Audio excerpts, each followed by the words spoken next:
understand why things are a little bit messy, but here we are. Enjoy the view. Right up close. See out there to Sutro Tower.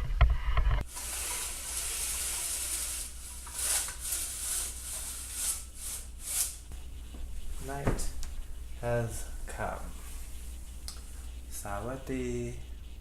So, like I said, we're heading back to Thailand just in a few days. My other half is already there. I'm pretty excited. It was very awesome when I first got to go anywhere beyond my country's borders before. But I'm also a little bit terrified of the heat I'm going to encounter. I'm not quite so fond of potentially spontaneously combusting. It's going to be so hot. I am hearing it could be even about 120 degrees Fahrenheit and as humid as all. So I'm not trying to even use swear words, so I'm being super polite. I want to come back in one solid piece, not a big melted blob like the slime monster or something out of Ghostbusters, as much as you like Melissa McCarthy. Food, that's what this is all about, right? Okay, well, we went a ton of Thai restaurants in Thailand, of course. What else do we do? So we got to go to experience some really great places. Some are on the top 50 restaurant list in the world. And so we went to Nam and Gagan. Both have decent food, although I was not too fond of certain items at Nam. I think the aperitif was like, I think it's supposed to cleanse your palate, but it was it just lingered so much. Gagan had certain items that were hit or miss. But the ones that really fascinated me visually were the one that was like a fake cracked egg. There was no real egg involved. I mean, it sounds like I don't even know what I'm talking about, but apparently this might have even been created from something that somebody else created in an entirely different country. So I had never seen it before, and unless you go there, I don't even think the place that it was previously based on, which might have been in Spain, even exists anymore. Anyway, so they're carrying on a legend, so you might try to go there. I also went to Mi Ton Po, Raya, Tong Deng Seafood 6, Z-Scape, even Grill Bill. But I think I had some of my favorites at a place called, if I recall correctly, Lam Hin Seafood. I just remember this dish that was a curry custard kind of, it was extremely spicy, but it was like within this a plant container cup shape.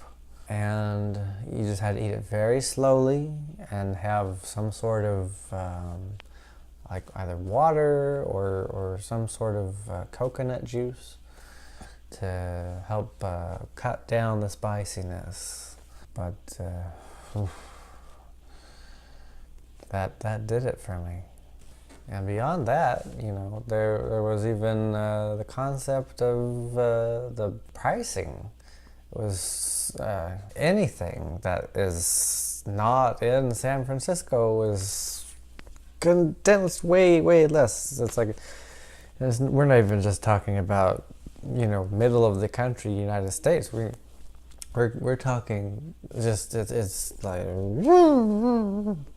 it's astounding. It boggles the mind how much less you might have to make in a single year to survive in other portions of the world.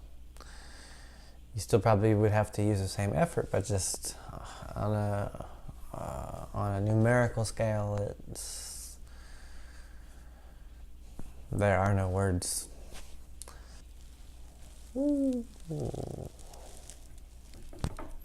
I'm just primarily hoping that I don't turn into this big, oozy colloid, you know.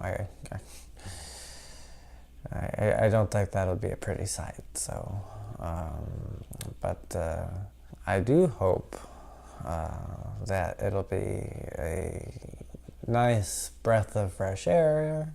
It was gorgeous when I went there last time, and I can't imagine it being anything but this time again.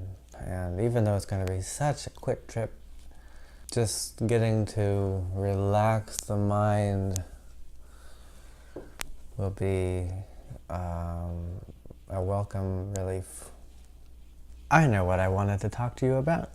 There's something that's been bothering me for a while now that comes with a few complaints and compliments in places that I wouldn't have expected by my current adult age. So I don't think anybody ever really taught me how to eat with a fork and knife. And so I just kind of was observing as a young toddler what to do, and in result, I basically cut with my right hand for the knife, and then I put the knife down and then use my right hand, being a right-handed person, to pick things up with the fork and start eating that way. I don't know if that's what a lot of people do, or I think I'm probably in the minority. I would assume that people might try to eat using their hand and the fork always, and then just kind of keep the fork in whatever the other hand is. In this case would be my left hand.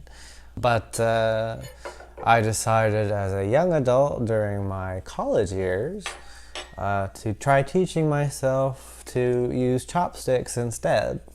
And, you know, that would be whenever we went to, a Japanese restaurant, sometimes a Chinese restaurant as well, but I think I tended to like sushi a little bit better. By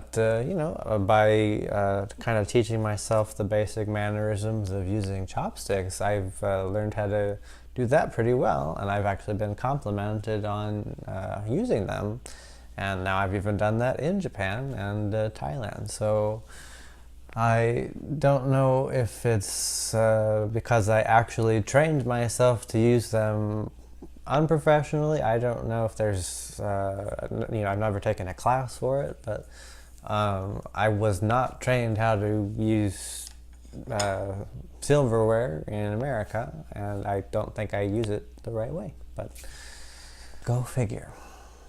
Food is going down no matter what. Alright, well, I think that does it for another edition of Point, Shoot, and Eat. I'm Garett Thomas. Click subscribe on this YouTube channel, and we'll see you next time. Alrighty, let's see, swap this. Get some of this cold brew coffee after 11 p.m., so it's just perfect to stay awake the whole night. Oh, yeah.